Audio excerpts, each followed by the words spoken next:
Okay, back here at South Yarra, and what we're going to look at today is starting a new series on greens. Everything to do with them, how you build them, as well as shapes and angles and that. So it's going to be technical as well as how-tos and kind of the decision stuff that goes into it.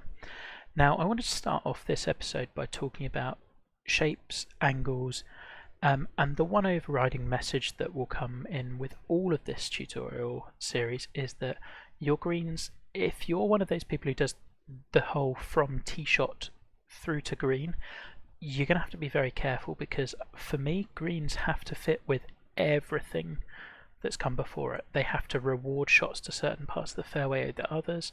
They have to fit with the length of approach, the length of hole. You can't just make it up on the fly when you get there, or if you do, I mean, you can, but if you do, you're going to generally be met with less than successful results. So I wanted to first start off by talking about shapes, and the reason being that we see a lot of this, certainly I do when reviewing, particularly from newer designers, where we've designed a green and gone, well, I can put a pin there, pin there, pin there, and one in the middle, and you get this shape that looks like just pretty much nothing you'll see in real life. There are some exceptions, and this course would be one of them. And if that is the case, then there's got to be something that's making a reason for why you would not just cut the green here. Because in addition, what you're doing by doing this is making this be, well, this shot has to be perfect. You've got no options of getting to this pin another way. Whereas if you cut the green going around here, well, if I'm now approaching, I can think about landing it here and releasing it out, or carrying it directly to there. Here I've just, whilst it looks like this green might give you more options, actually it takes them away. And the reason, what we're going to look at first therefore, is kind of angles into greens. Now you hear this said a lot, and I think a lot of people kind of misunderstand this, or at least do the strategy in such a way that's so in your face that it doesn't quite look realistic. Case in point being that green there. So we're going to look at a couple of holes, and I'll talk you through why the angles matter and what I really look for with an angle of a green.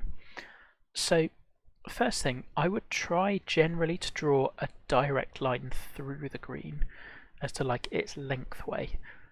The reason being that if I can approach to as close on that direct line as possible, well, I can release the ball up the green. I've got more chance for landing that shot. I've got more margin for error this way. Whereas if it's slightly narrower, and I'm coming at it from this angle, however subtly, I'm losing that. And the ball is rolling more across, or I have less room to play with. Let's find you a good example of one of those greens. So a good case in point might be 5. As you can see straight away, this green is quite long, 42, relatively, well, comparatively 28 across. Now, if I'm approaching from this side, well, I'm hitting across that green. I've got less room to land this ball on and stop it. Whereas if I'm approaching it from this side, well, suddenly I've got much more room to play with vertically, because I can land it at 135 and it's got 40 yards to stop. Whereas from here it had all of 20. So that immediately makes a difference, and you've done nothing with slopes yet. You're purely just on how you've positioned the green. So I think the first point of green angles is thinking about where they're angled. Another good example might be this one. Well, I want to be coming from as far this way as possible in order for this ball not to roll out and be able to release up. The second part is then, where do you put your hazards? Now, angles for me means what position of the fairway do I want to be where I'm going to have an unimpeded line to the green or to that flag. Now if we look at 12, whatever I do from this angle, I'm going to be coming over some bunkers. So really it's about trying to open up this little angle. So as you can see, if I'm shooting through there, well, I've got not a direct line to the green, but I've got a pretty good one. And you can see that I don't really have to take this bunker on if I land it short, and I don't really have to hit at these ones. I mean, it's still difficult, it's not an easy shot, but compare that with this one. Well, suddenly to get at the same flag, I've got to hit over this bunker, which means I can't land it anywhere in here. Which also means that if I'm landing it there, it's got to be on a sixpence, or it's rolling probably off the back, and I can't miss right at all, because the more I miss right on this shot, Well, because I'm coming in slightly more across it this way, it's more likely to hit into those bunkers. Think about subtlety of approaching it from this way versus this way. This way you have a bit more lateral room for error. And that's then, I guess the final thing on angles is, once you've done that, you're then looking at your green slopes kind of it just making sense with that. So this green generally flows this way. Well, that then makes it even more imperative I'm on this side of the fairway, and it fits with the land. That's kind of part of what it does. But you can see how everything, green slope, green angle, where the bunkers are placed, everything rewards you from being around about here, and means that if you're bailing out a little bit more over this side to here, you're not dead, you're still in a fairway, but you've got an infinitely tougher second shot to try to hold that green, and you're going to have to hit a draw off that slope into a green that's going to be bouncing it the other way. Now, that's kind of what angles mean to me, like more room to land, release the ball on, and doing so from a way that's going to enable you to get at a pin. And if you look at every single hole on Yarra, you will kind of see that. There's a preferred side to the fairway, and even though they may look really wide, the actual places you want to be in those fairways are really pretty small. So then the second one is those, I guess, coming to these wacky shapes. Do they have a place? Yeah, of course. But there's only certain types of courses that do this. Now, sandbelts with bunkers that cut into greens, you can get these quite a bit. But even then, when you're doing this, can you ensure that if I land here, have I got a putt to every single pin, however dicey? So to this pin, yeah, I can go right skirting the edge of the bunker and I can get to that pin. I can get to this one, I can get to this one, I can get to this one. If I end up down here, have I got a putt to this pin? Actually, you know what? I do. It will kind of work its way down here. If I'm landing here, have I got a putt to all of these pins? I think if you're doing a green shaped like this, first of all, it has to make sense. In this case, it's because of where the bunkers are put. And also, can you still putt to every single pin? Rather, because what you don't want is to have someone here and their only option is to chip it. Because actually, that's a really fun putt, trying to roll and ride this slope all the way down to here. The final thing I wanted to touch on in terms of angles was, it's kind of, people will typically think that the shorter a hole, the more you can exaggerate angles, and there's some of that that's true.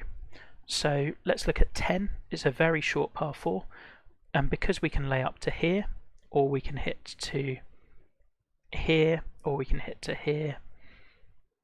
Right, let's mark out a few landing zones and look at your angles in. You can see just by drawing this, there's a big disparity of how much, like what different options you have into this green, and that's exacerbated. We've got a funky shape again. So you would think that the angles matter a load here, because look at, if I'm coming in at this angle, that's a totally different look to this one. And to an extent that's true. However, what I want you to bear in mind is also distance of approach shot, because we all know that if I play a splash shot with full loft and full spin, it's going to stop on a sixpence. The angle is there, but it doesn't matter as much because the ball won't roll out. Like, there's no release, which means it's kind of neutered a little bit. So whilst you can generate some really severe angles on a short par 4, you almost have to really play with the green slopes to make them work and tuck pins like really close to slopes. So if I'm, for this pin for example, I'm trying to say, well, if you're over here, you're left with a pitch shot to a downslope and it runs away. Like, it's, I wouldn't go as far as saying it's artificial, because you can see that on sandbelt courses, but it's pushed to the very extreme compared to if you came in here. Again, you've got a bit more room to release out and roll it down there whilst avoiding this slope as much. Whereas, if we were to look at a longer shot that's coming in, let's say we looked at 12 earlier, let's say we look at 8. Now, the angles we can generate here are not significantly different from whether you take on right hand side or left hand side of the fairway. Like, if you're to compare this, I mean, if you're doing degrees of angles, that's going to be what, 5 degrees or less. whereas here you're looking at what, I mean, probably 30, if not more. Here, maybe 40. But the question of which one matters more is important. So with this one, you've got a little bit of a slope on the fairway that's going to take any ball that's not struck, challenging these bunkers down over to this side. So how do we make that matter? Well, the answer is twofold. One is kind of bouncing the ball and having rollout really matter. And again, it's to do with where you place those bunkers. Now this entire hole I worked off one swale here. So this was the feature and everything else was built off that. If I'm hitting from this side of the fairway to this pin, look at where that swale is. If I'm hitting from this side, now look at where it is. I can bounce and roll through this little channel here, which was the intention. We can roll it through there and have a relatively easy eagle putt from the left-hand side. From the right-hand side, if you're trying to hit that channel, well, it's certainly doable, but it's trickier and you're hitting more at this bunker, and if you're hitting it fast, then you're playing it down this side and it's potentially rolling off this way. Like, just that subtlety of angle does make a difference when the club will roll out. And it's really got to be you thinking about what happens once the ball lands. Because the green's, I mean, not too wild, but there's a couple of features here where the bunker's placed and this swale that are going to really affect how you do this. Now, green angle on this one, actually dead on, and fits again what we wanted you to do. I wanted you to drive to this point, and then you've got a choice of trying to land it here or laying up somewhere sensible, probably here. But if you hit 3-wood and it wasn't a great shot, you're also probably ending up down here, and you've got a tricky pitch and putt for a birdie. So I guess what's the message I really want you to take away? Firstly, green angles really matter, and being subtle with them matters.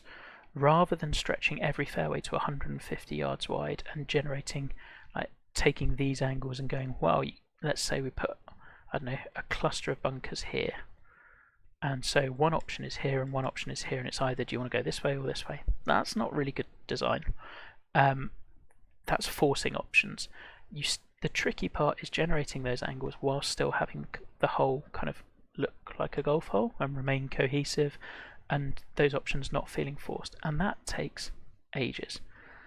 The second part of this is then having those green shapes make sense but also remain varied and pose different questions. Now on this course, a lot of them are kind of tilted at a slight angle, generally longer than they are wide, and generally emphasizing that you release the ball into them, so landing short and rolling on. But there's a few interesting shapes. You've got 15 is very is long and very narrow. 18, quite a longer one but more on its side. You've got 9, which is pretty much dead side on, depending on where you're coming at. They're not wacky shapes, but in terms of how you have to approach them, they will ask slightly different questions.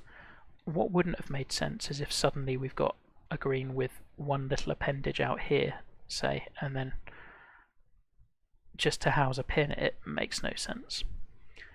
So this is part 1, and I hope that that's explained a little bit more in depth about what angles are and how you can use green shapes and hazard placement, and thinking about the ball running on in a way that's really going to affect how they play, because I think you can do a ton just by where you lay your surfaces without really even getting into the sloping. In terms of what we're going to cover next, we're going to look at sloping, and then we're going to look at building some greens and how we do certain things and when you might want to incorporate different features to hopefully give you some more interesting greens. But I hope this helps and is somewhat interesting. Take care.